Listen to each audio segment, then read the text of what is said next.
जय हिंद मेरे प्यारे साथियों। मैं विजय कुमार फिर से आपको स्वागत करता हूँ आपके अपने पसंदीदा यूट्यूब चैनल स्टारविट क्लासेस पे। मेरे प्यारे साथियों, अगर आपने अभी तक मेरे चैनल को सब्सक्राइब नहीं किया है तो प्लीज पहले चैनल को सब्सक्राइब कर लीजिए और बगल वाले बेल आइकन को दबा दीजिए ताकि इतिहास का मैं जब भी कोई भी वीडियो डालूंगा उसका नोटिफिकेशन आपके पास सबसे पहले पहुंच जाएगा। मेरे प्यारे साथियों, पिछले कुछ वीडियो में हम आप लोगों के इतिहास के बारे में यानी कि आधुनिक इतिहास के बारे में कुछ जानकारी दिए थे, जो बोर्ड पर हम आपको फिर से एक बार उसको रिपीट करना चाहते हैं और आज कुछ नए अंदाज में नए इतिहास को जानेंगे। मेरे प्यारे साथियों, अगर पिछला वीडियो भी नहीं देखे हैं तो पिछले वीडियो का लिंक हम डिस्क्रिप्शन में दे देंगे, आप पहले जाकर के उसको देख लीजिएगा, तब आपको और बेसिक चीजें से जो अगला टॉपिक में पढ़ाने वाला हूं वो समझ में आएगा। मेरे प्यारे साथियों, अगर बात करें इतिहास के, तो इतिहास को हम बताए थे पिछले क्लास में कि इतिहास को 3 भागों में डिवाइड करके हम लोग अध्ययन करते हैं। मेरे प्यारे साथियों, अगर इतिहास का बात किया जाए तो हम आपको बताएं कि इतिहास क्या है, इतिहास का पिता किसे कहा जाता है, ये कौन सा एग्जाम में आने वाला है। फालतू की चीजें मैं बताने की कोशिश नहीं करता हूँ, मैं उसी चीज पे बात करूंगा जो हमारे और आपके एग्जाम के लिए बहुत इंपॉर्टेंट है।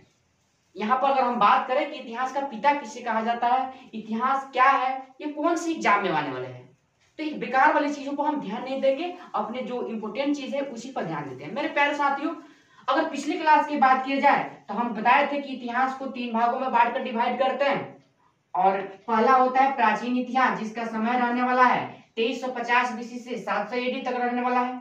और थर्ड होता है यानी कि मध्यकालीन इतिहास, जिसका टाइमिंग होने वाला है 700 ईस्वी से लेकर 1707 ईस्वी तक होने वाला है। और थर्ड वाला जो होता है आधुनिक इतिहास, इसका टाइमिंग होने वाला है 1707 एडी से लेकर के जब तक हमारा देश आजाद यानी कि 1947 ईस्वी तक। मेरे प्यारे साथियों, इसके बारे में हम इतिहास यानी कि आधुनिक इतिहास के बारे में पिछले क्लास में बता चुके हैं। आज हम लोग पढ़ने वाले हैं मेरे प्यारे साथियों मध्यकालीन इतिहास के बारे में। आज हम लोग क्या पढ़ने वाले हैं, मध्यकालीन इतिहास के बारे में। मेरे प्यारे साथियों, अगर आपसे हम पूछें आखिरकार इतिहास को 3 भागों में डिवाइड हम लोग कर दिए हैं ना। एक बात मेरे को प्यारे साथियों मेरे बताइए, मान लीजिए ये 2021 चल रहा है, तो 2021 चल रहा है ना, 2021 के बाद मतलब 2021 यानी कि 31 दिसंबर के बाद कोई भी एक बिंदु होगा ना कि 2021 फिर 2022 में चेंज हो जाएगा, तो इसी आधार पर इतिहास का एक कोई ना कोई बिंदु होगा ना, जो हम प्राचीन इतिहास के बारे में पढ़ते हैं, मध्यकालीन इतिहास के बारे में पढ़ते हैं, आधुनिक इतिहास के बारे में पढ़ते हैं, होगा ना। मेरे प्यारे साथियों समझने की कोशिश कीजिए। अगर हम प्राचीन इतिहास के बारे में बात करें मेरे प्यारे साथियों, तो यहाँ पर शासन करने के काम कर रहे हैं यानी कि हिंदू लोग शासन करते थे। कौन शासन करते थे, हिंदू शासक थे। मेरे प्यारे साथियों, प्राचीन इतिहास में कौन शासक करने का काम कर रहे थे, नहीं कौन शासन कर रहे थे, हिंदू लोग शासन कर रहे थे। मेरे प्यारे साथियों, अगर मध्यकालीन इतिहास के बारे में बात करें तो यहाँ पर मुसलमान लोग शासन कर रहे थे, मुसलमान लोग शासन कर रहे थे। और मेरे प्यारे साथियों, अगर आधुनिक इतिहास का बात किया जाए तो हम मैप के माध्यम से आपको हम यूरोप वाले को पढ़ाए हैं, यानी कि ब्रिटेन यानी कि जो अंग्रेज आए थे, तो आधुनिक इतिहास में कौन शासन करने का काम कर रहे हैं, यानी कि अंग्रेज बोल सकते हैं। कौन शासन करने का काम कर रहे हैं, अंग्रेज लोग शासन कर रहे थे। तो यहाँ पर आधुनिक इतिहास में कौन शासन करने का काम कर रहे होंगे, यानी कि अंग्रेज लोग शासन करने का काम कर रहे हैं। और इस अंग्रेज के बारे में बहुत अच्छे ढंग से हम पढ़ा चुके हैं मेरे प्यारे साथियों, बता चुके हैं। लेकिन आज हम लोग पढ़ने वाले हैं मेरे प्यारे साथियों मुसलमानों का शासन यानी कि मध्यकालीन इतिहास के बारे में आज हम लोग पढ़ने वाले हैं। उसके बाद पढ़ेंगे प्राचीन इतिहास के बारे में। मेरे प्यारे साथियों, आज का हमारा टॉपिक जो रहने वाला है वो रहेगा यानी कि भारत पर अरबों का आक्रमण, अरबों का आक्रमण, यानी कि आप लोग बोल सकते हैं कि भारत पर मुसलमानों का आक्रमण, यानी कि भारत पर मुसलमानों का आक्रमण। आज का हमारा यही टॉपिक रहने वाला है मेरे प्यारे साथियों। आज हम लोग पढ़ने वाले हैं यानी कि मध्यकालीन इतिहास के बारे में, वो भी हम पढ़ने वाले हैं यानी कि भारत पर अरबों का आक्रमण बोल सकते हैं या भारत पर मुसलमानों का आक्रमण बोल सकते हैं। मेरे प्यारे साथियों, अगर हम आपसे बात एक बताएं कि कि मान लीजिए कि 712 में मोहम्मद बिन कासिम भारत पर आक्रमण करता है और भारत पर आक्रमण करने के बाद लूटपाट करता है और मोहम्मद बिन कासिम एक मुसलमान था। अगर इसके बारे में हम आप लोगों को पढ़ाना स्टार्ट करें, उसके बाद बताएं कि भाई मोहम्मद गौरी आया या मोहम्मद बिन गजनवी जो अफगानिस्तान से आया था लूटपाट करने के लिए, यानी कि आप बोल सकते हैं ना कि ऐसे पढ़ा रहे हैं मेरे प्यारे साथियों। यानी कि इसको जानने से पहले कि 712 में मोहम्मद बिन कासिम भारत पर आक्रमण किया था, क्यों किया था, इसके पहले हम लोग को पता तो होना चाहिए मेरे प्यारे साथियों कि आखिरकार दुनिया में क्या चल रहा था और दुनिया में जो मुसलमान का पृष्ठभूमि था वो कैसा था। कि डायरेक्ट अगर हम आपको बताएं कि नहीं भारत पर 712 में एक प्रथम मुसलमान आक्रमण करता है जिनका नाम होने वाला है मोहम्मद बिन कासिम, तो मजा नहीं आने वाला है। क्योंकि हम आपको पहले बता दिए हैं कि जब भी मैं इतिहास का कोई भी टॉपिक आप लोगों को पढ़ाऊंगा तो सबसे पहले आपके अंदर में इतिहास सब्जेक्ट में रुचि पैदा करूंगा। मेरे प्यारे साथियों थोड़ा लेट होगा, अच्छे से समझेंगे, अच्छे से पढ़ेंगे, ठीक है। मेरे प्यारे साथियों आपको हम मैप पर ले चलते हैं और पहले बताते हैं कि आखिरकार दुनिया में जो चल रहा था मुसलमानों का पृष्ठभूमि क्या था, आखिर मुसलमान लोग क्या करना चाहते थे और भारत जैसे अनेक देशों पर आखिरकार आक्रमण क्यों किए। इससे जानने के लिए हम सबसे पहले आपको मैप का दर्शन कराते हैं और मैप के माध्यम से बताने की कोशिश करते हैं। मेरे प्यारे साथियों आप लोगों को पता होगा कि यहाँ पर एक अरब देश पड़ता है, अरब सागर के नाम सुने हैं, यानी कि यहाँ पर एक अरब देश है। मेरे प्यारे साथियों यहाँ पर एक अरब देश है और आप लोगों को पता होगा कि इस अरब से, मिस्र से या मध्य एशिया से होकर के इस यूरोप से पहले ये जो अरब वाले लोग क्या करते थे, व्यापार करते थे इंडिया के साथ। और अगर इंडिया का बात किया जाए तो इंडिया के पास एक ऐसा टैलेंट था ना कि इंडिया क्या करता था इन और मतलब इस वाले मिस्र वाले क्षेत्र को, यानी कि अरब वाले जितने भी अरब के लोग थे ये आकर के व्यापार करते थे, मध्य एशिया से होकर के या मिस्र से होकर के भारत के साथ व्यापार करते थे। अब भारत एक एग्रीकल्चर मतलब कृषि प्रधान देश होने के कारण यहाँ का एग्रीकल्चर बहुत अच्छा हुआ करता था और यहाँ से क्या करते थे, रेशमी कपड़े खरीद करके अपने देश वापस ले जाते थे, यानी कि व्यापार करके। मेरे प्यारे साथियों अगर भारत का बात किया जाए तो भारत के पास एक ऐसा टैलेंट था ना कि यहाँ का चिड़िया भी व्यवसाय के रूप में विदेशों में भेजा जाता था। मोर का नाम सुने है ना, मोर को यहाँ से विदेश में व्यापार के लिए भेजा जाता है। तो अब क्या हुआ, इस यूरोप वाले लोग क्या किए, इस वाले रास्ते को खोज कर लिए तो यहाँ वाला रास्ता अब बंद हो गया और जो भी यहाँ वाले लोग थे, अरब वाले लोग थे, अब ये भारत के साथ व्यापार नहीं कर सकते थे क्योंकि यूरोप से एक नया रास्ता वास्को डी गामा के द्वारा खोजा जा चुका था। मेरे प्यारे साथियों अब यहाँ वाले लोगों को क्या हो गया, व्यापार करना भारत के साथ बंद हो गया। और भारत का हम बात करें मेरे प्यारे साथियों तो भारत के पास एक ऐसा टैलेंट था ना कि उस टैलेंट को बचाना बहुत मुश्किल था। भारत के लोग इस टैलेंट को लेकर के कुछ गलत धारणा अपनाने लगे और वो धारणा क्या अपनाए कि बोलने लगे भारत के लोग कि जितने भी लोग समुद्र लागने वाले होते हैं वो पाप का भागी होते हैं। समुद्र लागना क्या होता है, पाप होता है। और मेरे प्यारे साथियों एग्जाम्पल के तौर में आपको हम समझाने की कोशिश करूं कि इजराइल का नाम सुने है ना, आज इजराइल घर बैठे दुनिया में बैंड बजा करके रख दिया है, ठीक है। अपने घर पर बैठे दुनिया में क्या किया है, बैंड बजा करके रख दिया है। और क्या किया है, और बैंड बजा करके रख दिया है, वो राजोपट्टी पर घर बैठे आक्रमण करता है। और उसके पास एक ऐसा आयरन डॉन है ना कि दुनिया के कोई किसी भी देश के मतलब मिसाइल को एक्टिव से नॉन एक्टिव कर सकता है। ये बात भारत को पता है कि अगर ये मिसाइल इजराइल के पास छोड़ के हमारा पास नहीं थे, अभी भारत के चाहे कि इजराइल से लेवे खातिर मिसाइल, तो सबसे पहले भारत के जाए के पड़ी ना। अब जब भारत के लोगे जब धारणा बना ले बा कि ना भाई समुद्र लांग के जाए तो पाप हुई, तो ओ बड़ा तो कोनो हवाई जहाज रहे ना, यानी कि कहने का मतलब मेरे प्यारे साथियों यह है कि उस समय कोई भी हवाई जहाज नहीं था। और ये भारत समुद्र को ला करके नहीं जा सकता था इजराइल, तो कहां से लाएगा, वहां से मिसाइल। समझ रहे हैं। अब मेरे प्यारे साथियों तो क्या हुआ कि इस जब ये मिस्र वाला रास्ता यहाँ के अरब वाले लोगों को बंद हो गया और यहाँ पर भुखमरी की स्थिति पैदा हो गई, तो यहाँ पर लोग यहाँ के लोग क्या करने लगे, लूटपाट करने लगे। और जब यहाँ के लोग लूटपाट करने लगे तो यहाँ पर एक व्यक्ति हुआ करते थे जिनका जन्म हुआ था 570 में। 570 में एक व्यक्ति का जन्म हुआ था, जिस व्यक्ति का नाम होने वाला है मेरे प्यारे साथियों मोहम्मद पैगंबर साहब। मोहम्मद पैगंबर साहब, इस व्यक्ति का नाम होने वाला है मोहम्मद पैगंबर साहब। अब मोहम्मद पैगंबर साहब इस यहाँ पर आकर के दुनिया के सारी गतिविधियों को देख रहे थे। कहा जाता है, इतिहास कहता है, एनसीईआरटी बुक ये बोलता है भाई मेरे कि यहाँ पर जो मोहम्मद पैगंबर साहब थे ना, यहाँ पर क्या करते हैं कि इस वाले यानी कि यूरोप वाले के यहाँ एक छोटे व्यापारी के यहाँ नौकरी क्या करते थे। कौन? मोहम्मद पैगंबर साहब। और दुनिया में हो रहे सारी व्यापार की गतिविधियों को मोहम्मद पैगंबर साहब देख रहे थे, सुन रहे थे, जान रहे थे। तो क्या हुआ मेरे प्यारे साथियों, अब जब यहाँ के अरब वाले लोग लूटपाट करना स्टार्ट कर दिए तो अब ये सोचने लगे मोहम्मद पैगंबर साहब कि आखिरकार अब इस बिखरे हुए लोगों को कैसे एकत्रित किया जाए, कैसे एकत्रित किया जाए। तो हम लोग जानते हैं कि भाई कोई लोग जो अशिक्षित होते हैं ना, उन्हें एकत्रित करना बहुत मुश्किल होता है।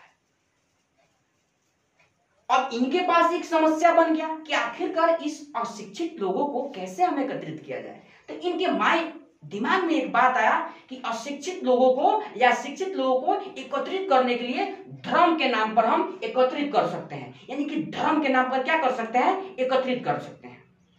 और मेरे प्यारे साथियों, हम लोग ये भी देखते हैं कि चाहे हम लोग पढ़े हैं और चाहे हम लोग नहीं पढ़े, अगर धर्म के बात आ जाओ ना तो कोट मरे के हमनी के तैयार रहने, यानी कि मरने जान देने के लिए भी अपने धर्म के लिए तैयार रहते हैं। तो क्या होता है, अरब में क्या करते हैं, मोहम्मद पैगंबर साहब इस्लाम धर्म की स्थापना करते हैं।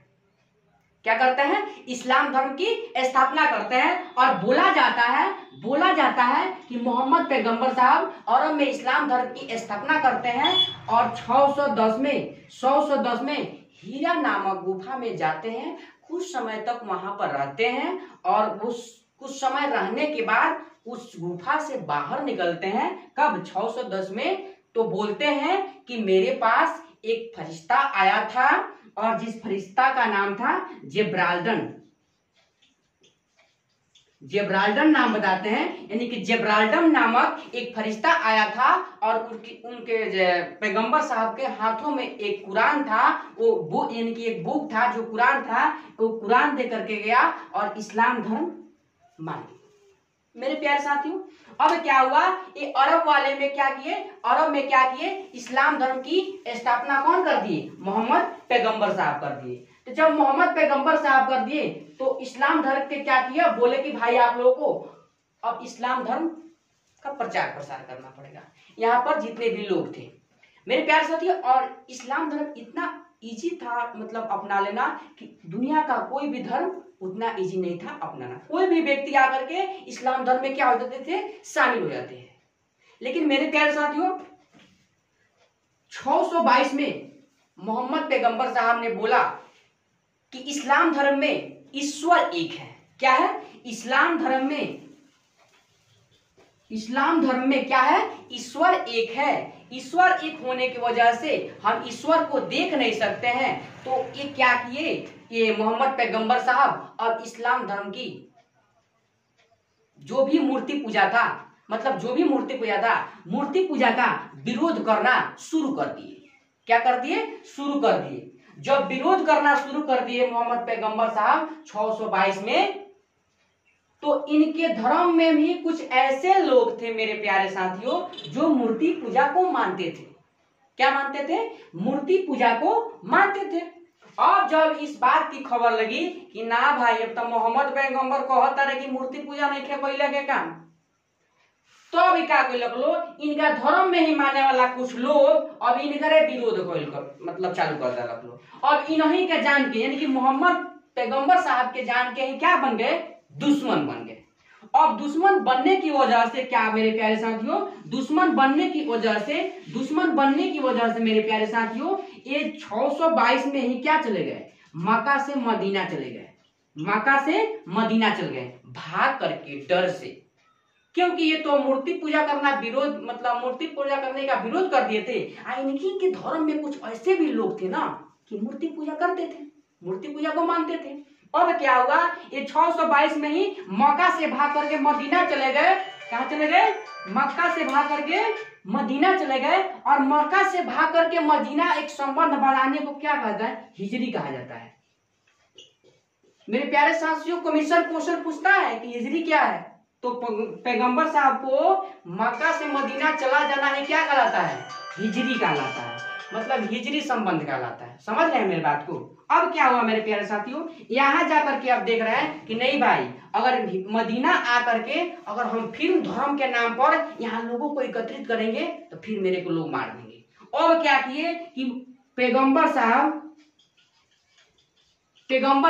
अब यहाँ पर पॉलिटिकल सहारा लेना स्टार्ट कर दिए। और पॉलिटिकल सहारा लेकर के इन्होंने क्या किए, यहाँ पर मदीना में अपना एक क्या बनाए, सेना बनाया, खुद सेना का नवाब बने। और नवाब बन करके एक शक्ति के रूप में फिर चले गए कहाँ, मक्का, यानी कि अरब चले गए। और वहां पर फिर जाकर के लोगों को कह रहे हैं कि नहीं भाई, आप लोगों को अब इस्लाम धर्म मानना पड़ेगा और इस्लाम धर्म को प्रचार प्रसार करना पड़ेगा। मेरे प्यारे साथियों, और फिर वहां के लोग क्या करने लगे, इस्लाम धर्म अपनाए और मानने लगे। और पैगंबर साहब ने इन सभी लोगों को एक ही पहचान दिया था, वो क्या था, इस्लाम, यानी कि कुरान। क्या था, कुरान। अब क्या होता है मेरे प्यारे साथियों, जब ये मदीना से वापस आते हैं फिर कहाँ, मक्का, और मक्का के लोगों को फिर से इस्लाम धर्म अपनाने की बात करते हैं और बोलते हैं कि नहीं, प्रचार प्रसार करो। तो यहाँ से यानी कि अरब के लोग अब क्या कर लिए, अब विश्व के विभिन्न देशों में इस्लाम धर्म को फैलाने के लिए, लोगों को अपनाने के लिए अब जाने लगे और लूटपाट करने लगे। मेरे प्यारे साथियों, अब क्या होता है कि 600, मेरे प्यारे साथियों, 632 में पैगंबर साहब का मृत्यु हो जाता है। क्या हो जाता है, 632 में पैगंबर साहब का मृत्यु हो जाता है।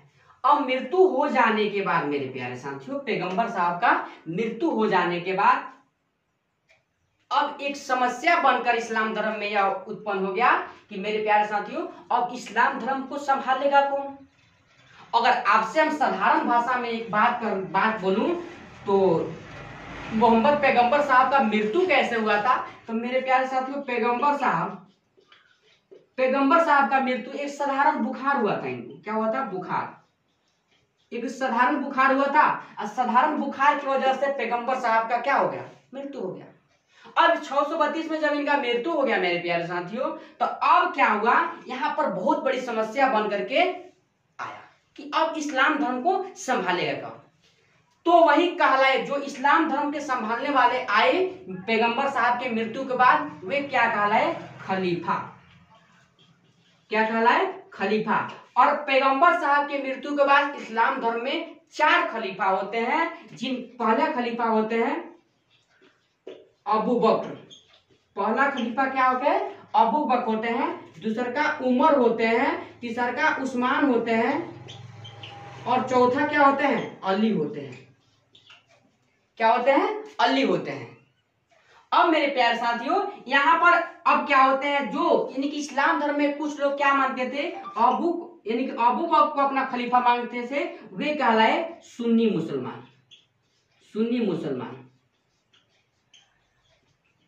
बढ़िया समझिएगा मेरे प्यारे साथियों। और अली को जो खलीफा मानने वाले थे लोग, वे कहलाए सन्नी मुसलमान। वे कहलाए सन्नी मुसलमान। अब क्या हुआ, ये दोनों मुसलमान आपस में ही अब लड़ने लगे। अब क्या होने लगे, आपस में ही लड़ने लगे। क्योंकि जो अली था ना, वो मोहम्मद पैगंबर साहब का जमाई था। जमाई का मतलब इनका दामाद था।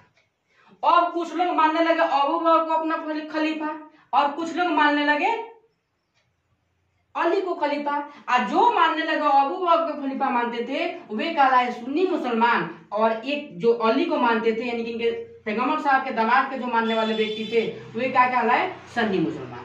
अब ये दोनों क्या करे, आपस में ही लड़ने लगे मेरे प्यारे साथियों, आपस में ही लड़ने लगे। और जब ये आपस में ही लड़ने लगे तो एक और धर्म आया इन दोनों को एक करने के लिए, वो कहलाया सूफी। वह क्या कहलाया, सूफी। सूफी एक तीसरा आया जो इन दोनों को क्या किया, एक करने के लिए आया था। ठीक है मेरे प्यारे साथियों, अब क्या होता है कि ये दोनों आपस में ही लड़ने लगे थे कि अब भाई इस्लाम धर्म में, अब इस्लाम धर्म दो भागों में बंट गया था। और कुछ लोग अली को मानने लगे थे और कुछ लोग अबू बकर को मानने लगे थे। तब मेरे प्यारे साथियों अब इन दोनों को एक करने के लिए क्या आया, सूफी मुसलमान। अगर हम पैगंबर साहब की कुछ और डिटेल यानी कि फैमिली डिटेल का अगर बात करें मेरे प्यारे साथियों, अगर पैगंबर साहब का फैमिली डिटेल का बात किया जाए तो इनका पिता का नाम था मेरे प्यारे साथियों अब्दुल। इनके पिता का क्या नाम था, अब्दुल। इनके माता का क्या नाम था मेरे प्यारे साथियों, अमीना। इनके माता का क्या नाम था, अमीना। इनके पत्नी का क्या नाम था, इनके पत्नी का क्या नाम था यानी कि वाइफ, इनके वाइफ का नाम था खदीना,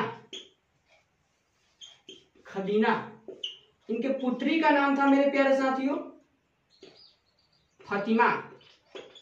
इनके पुत्री का क्या नाम था, फातिमा। और इनके जो जमाई थे, जमाई यानी कि दामाद, इनका नाम था अली। इनका क्या नाम था, अली। और इनके काबिले का नाम था सुरेश का किला, सुरेश का किला। मेरे प्यारे साथियों कुरेश का किला, सॉरी कुरेश का किला, कुरेश का किला। इसका मतलब इस जिस काबिले में रहते थे, जिस किले में रहते थे, उस किला का नाम था कुरेश का किला। ठीक है मेरे प्यारे साथियों, बस आज के लिए इतना ही। आज हम आप लोगों को मुसलमानों के पृष्ठभूमि के बारे में बता रहे थे। अब जब अगला टॉपिक लाऊंगा तो उसमें डिटेल में बताऊंगा कि भारत पर क्या, भारत पर अरबों का आक्रमण, यानी कि भारत पर अरबों का आक्रमण के बारे में पढ़ेंगे, पूरे डिटेल के बारे में पढ़ेंगे। बस आज के लिए इतना ही। आप लोग ज्यादा से ज्यादा मेरे वीडियो को शेयर कीजिए, लाइक कीजिए, सब्सक्राइब कीजिए और हमें सपोर्ट कीजिए। Thank you. जय हिंद, जय भारत।